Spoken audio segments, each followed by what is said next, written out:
नमस्कार। स्वागत है आप सभी का आपके अपने चैनल एस्ट्रोलॉजी लर्नर वाईटी में।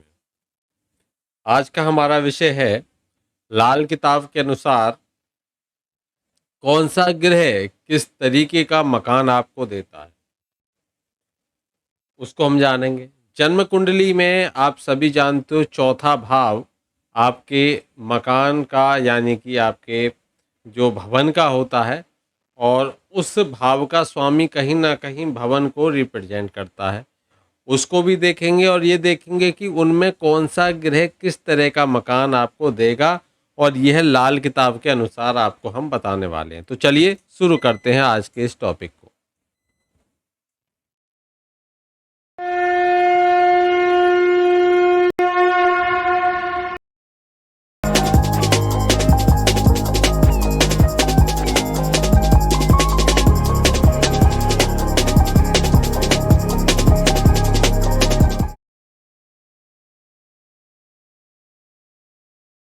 लाल किताब के अनुसार वैसे हम समझें कि मकान जो है वह किसका है, तो ये शनि का है। शनि का माना जाता, शनि इसके कारक माने जाते हैं मकान के।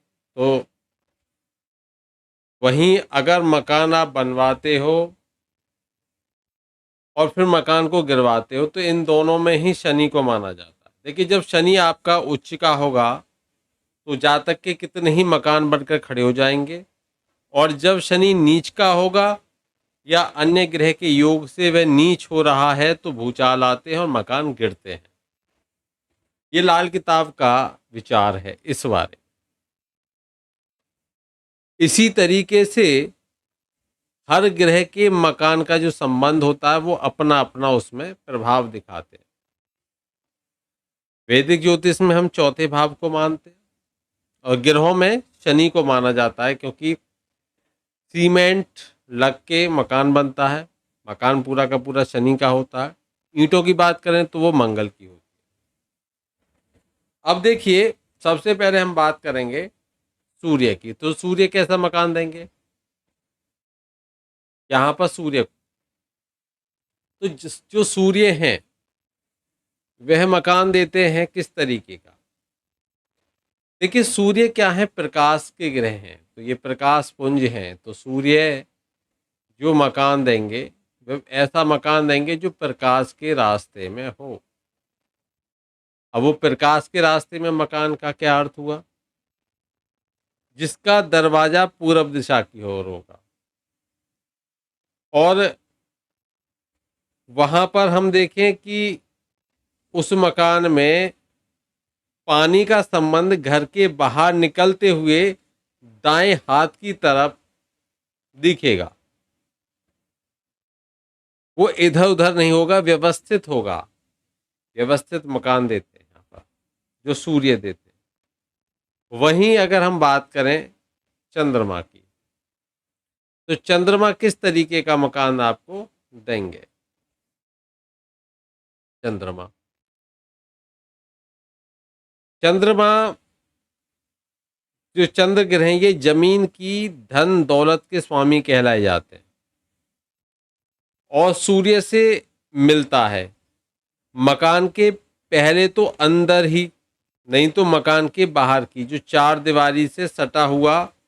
अगर दूर भी हो तो जातक के 24 कदम की दूरी के अंदर उस मकान के ठीक सामने या तो कोई कुआं होगा, या हैंडपंप होगा, या किसी तालाब का बहता हुआ पानी अवश्य होगा। ये चंद्रमा का है। जमीन के अंदर से निकलने वाले पानी को प्राकृतिक माना जाता है, जो चंद्र का पानी कहलाता है। हैंडपंप का पानी चंद्र नहीं कहलाएगा। झरने आदि चंद्र माने जाते हैं, ये आप ध्यान रखिए। तो खासकर ऐसा कोई ना कोई प्राकृतिक जल 24 कदम की दूरी पर अवश्य देखने को मिलता है, जिन पर भी चंद्र का प्रभाव होता है। अब बात करते हैं चंद्र के बाद में मंगल ग्रह की। अब मंगल का अगर प्रभाव है, मंगल का, तो मंगल अगर शुभ है तो ये सूर्य, बृहस्पति और चंद्र के साथ चलता है, अकेला नहीं चलेगा। सूर्य होगा, बृहस्पति और चंद्र, इनको साथ में लेकर चलता है। लेकिन इसके दाएं और बाएं किसी पहरेदार को, ये जो पहरेदार की तरह ये होगा। जो मकान का जो मुख्य दरवाजा होगा वह उत्तर और दक्षिण की जो दिशा है वह दिशा होगी। लेकिन इसके कच्चे और पक्के होने की कोई शर्त नहीं है, कच्चा हो या पक्का हो। यह मकान स्त्री और पुरुषों और जानवरों के आने जाने की जातक को बरकत देगा। मतलब इसमें जब आप जानवर पालोगे और स्त्री पुरुष इसमें रहेंगे तो ये मकान शुभ फलदायी होता है। एक ही वर्ग का व्यक्ति रहे तो ये शुभ फल नहीं देता। लेकिन कब, जब मंगल क्या हो, शुभ हो। ये भी आप समझिए, मंगल कैसे हो, शुभ होने चाहिए। कुंडली में अच्छी स्थिति में मंगल होने चाहिए। लेकिन अगर किसी कारणवश मंगल आपके अशुभ स्थिति के हो रहे हो, अगर मंगल कैसे हो, अशुभ हो, अशुभ मंगल हो, अशुभ मंगल होने की स्थिति में उस घर के जो मकान है, मकान का जो मुख्य दरवाजा होगा वह दक्षिण दिशा में होगा और मकान के साथ सटा हुआ या मकान के ऊपर किसी विशाल वृक्ष का साया जरूर होगा। मतलब कोई पेड़ लगा हुआ होगा। अग्नि के रूप में हलवाई की कोई दुकान या भट्टी आसपास में होगी, जो मकान के अंदर तहखाने में होगी, या मकान से लगा हुआ कोई शमशान या कब्रिस्तान भी होगा। इस मकान में ऐसे लोग जिनकी संतान नहीं होती उनका निवास होगा और हो सकता है कि स्वयं ही वह व्यक्ति या तो उसकी आंख में कोई दिक्कत आ जाए या संतान होने में समस्या आ जाए। अगर किस्मत अच्छी होगी तो उसमें रहने का कोई अवसर नहीं मिलेगा। किस्मत अच्छी हो तो वहां से चल दोगे, किस्मत खराब है तो उस मकान में आप रहोगे। इसलिए ये मकान अच्छा नहीं माना जाता, जो अशुभ मंगल के कारण से आपको मकान मिलता है। लाल किताब कहती है बुध ग्रह किस तरीके का मकान देगा आपको। तो बुध के बारे में बात कर लेते हैं, बुध का क्या प्रभाव रहेगा। हम ये लाल किताब के आधार पर चर्चा कर रहे हैं, ये ध्यान रखिए, लाल किताब के आधार पर। देखिए, इसके अनुसार, बुध के अनुसार, मकान के चारों तरफ का जो दायरा है वो हर तरफ से खाली या खुला होगा, लेकिन अकेला ही होगा। चौड़े पत्तों के वृक्षों का साथ होगा। बृहस्पति या चंद्र के वृक्षों का कोई निशान नहीं होगा, और यदि होगा भी तो यानी कि बृहस्पति के केले का पेड़ हो गया वो नहीं मिलेगा आसपास में। चंद्र खिड़नी के वृक्ष हैं वो नहीं मिलेंगे आसपास में, उनका कोई निशान नहीं होगा। और अगर होगा भी तो वह घर बुध की शत्रुता का स्पष्ट प्रमाण देगा। जैसे कि पीपल का वृक्ष हो गया बृहस्पति का, बरगद का चंद्र, और सहसूत या लसोड़े के वृक्ष ये बुध की निशानी है। ये एक साथ मिलेंगे तो कहीं ना कहीं शत्रुता दिखेगी। ये इसलिए यहाँ पर जो होंगे इनके से संबंधित वृक्ष नहीं दिखेंगे। अब बात कर लेते हैं गुरु की। गुरु बृहस्पति किस तरीके का मकान देंगे, इनके प्रभाव में आया तो लाल किताब के अनुसार हम यह चीजों को समझ रहे हैं। तो बृहस्पति यानी कि गुरु का जो मकान है वो कैसा होता है, तो बृहस्पति हवा के रास्तों से संबंधित माने जाते हैं। तो इनके अनुसार जो बृहस्पति है, मकान का सेहन किसी कोने में होता है, चाहे शुरू में चाहे आखिर में, और चाहे दाएं या बाएं, मगर बीच में नहीं होगा। मकान का जो मुख्य द्वार है वो उत्तर दक्षिण में बिल्कुल नहीं होगा। यह संभव है कि पीपल का वृक्ष या कोई स्थान मंदिर, मस्जिद, गुरुद्वारा आदि मकान में या मकान से बिल्कुल सटे हुए हो सकते हैं किसी भी तरीके से। ये बृहस्पति से संबंधित मकान में आप देखोगे। चलिए बात करते हैं शुक्र की। शुक्र, अब शुक्र की कर लेते हैं, शुक्र कैसा मकान देते हैं। तो इस संबंध में अगर हम बात करें तो ये सूर्य के बिल्कुल विपरीत होगा। मकान के दरवाजे का जो सेहन है उसका जो सेहतीर है वो उत्तर दक्षिण दिशा में होगा। इसका मुख्य द्वार भी उत्तर दक्षिण में ही होगा और इस मकान में कच्चा भाग जरूर देखने को मिलेगा, कहीं ना कहीं ये कच्चा जरूर होगा। यह भाग सफ़ेद काली चूना और पलस्तर से बना होगा जो इसके कच्चे होने का प्रमाण होगा। ये शुक्र से संबंधित मकान की विशेषता रहती है। अब हम बात करते हैं शुक्र के बाद में शनि की। शनि कैसे मकान देते हैं? शनि वैसे तो सभी मकान शनि देने वाले होते हैं, लेकिन इनके प्रभाव में जो मकान आ जाए उसको कैसे देखें हम। लाल किला किताब कहती है कि इस ग्रह यानी कि शनि का जो संबंध है वो मकान की चार दीवारी से होता है। यह सूर्य के विपरीत चलता है और इस मकान का जो मुख्य द्वार है वो पश्चिम की ओर होगा। मकान के अंदर के दरवाजों का किसी ग्रह से कोई संबंध नहीं होता। मकान के अंदर की सबसे आखिरी कोठरी जो होगी, जो बाहर से मकान के अंदर दाखिल होते समय दाएं हाथ की ओर होगी, उसमें गुप्त अंधेरा होगा, एकदम कुछ दिखाई नहीं देगा। और जिस दिन उसमें प्रकाश का प्रबंध ना हो, शनि का फल शुभ और उत्तम रहेगा।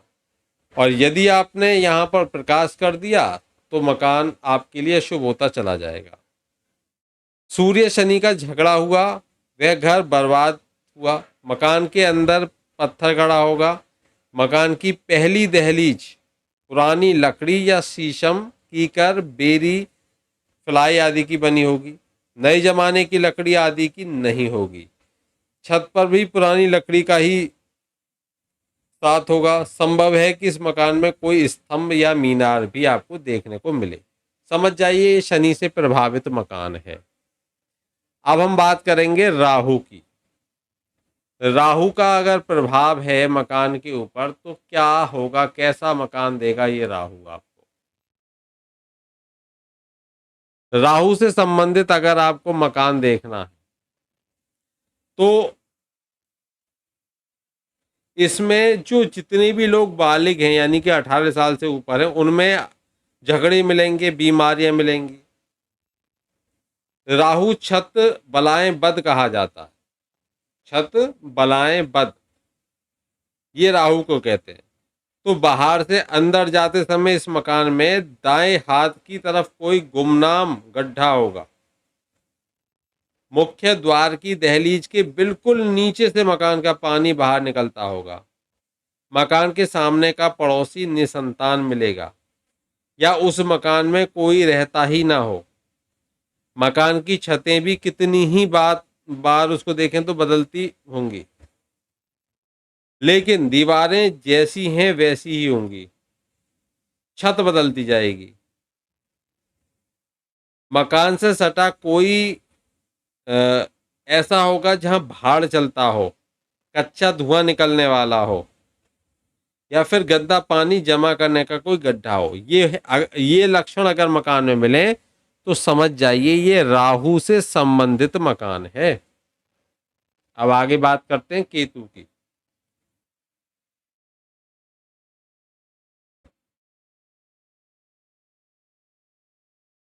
केतु से संबंधित मकान को कैसे पहचानें? देखिए केतु जो है वो बच्चों से संबंधित, तो घर की खिड़कियां और दरवाजे बनाएगा।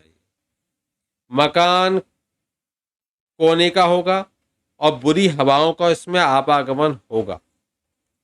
तीन ओर मकान और एक तरफ खुला होगा या तीन तरफ खुला हुआ और एक और मकान होगा या फिर एक तरफ कोई साथ का मकान या स्वयं उस मकान की तीन साइडें खुली होंगी। लेकिन केतु के मकान में नर संतान चाहे लड़के हों या पोते हों तीन से अधिक नहीं होंगे। उदाहरण के तौर पर यदि लड़का तो तीन पोते होंगे और यदि तीन लड़के होते हैं तो एक पोता होगा। कभी कभी एक लड़का एक ही पोता होता है। इस मकान के दो रास्ते होंगे और इसके साथ का हमसाया मकान जरूर कोई ना कोई गिरा हुआ, बर्बाद या कुत्तों के आने जाने का खाली मैदान होगा जो किसी मकान की बर्बादी की कहानी सुनाता होगा। ये होगा केतु से संबंधित मकान। आज हमने आपको लाल किताब के बारे में ये बताया कि लाल किताब किस तरीके के मकान बताती है कि ये मकान किस तरीके का है, इसमें रहने वाला सुखी रहेगा या नहीं रहेगा। तो बृहस्पति से संबंधित मकान शुभ रहते हैं और शुभ मंगल से संबंधित मकान अच्छा माना जाएगा। सूर्य से संबंधित मकान अच्छा माना जाएगा। तो ये आपको ध्यान में रखना है कि कैसा मकान है। आप भी बताइए आपके आसपास में क्या कोई इन ग्रहों में से किस ग्रह से संबंधित आपको मकान दिखता है। जो हमने लक्षण बताए मकानों के, उन मकानों को देखिए और पहचानिए कि ये मकान किससे संबंधित है। मिलते हैं ऐसी ही अन्य रोचक जानकारी के साथ में। तब तक के लिए जय श्री कृष्णा, राधे राधे।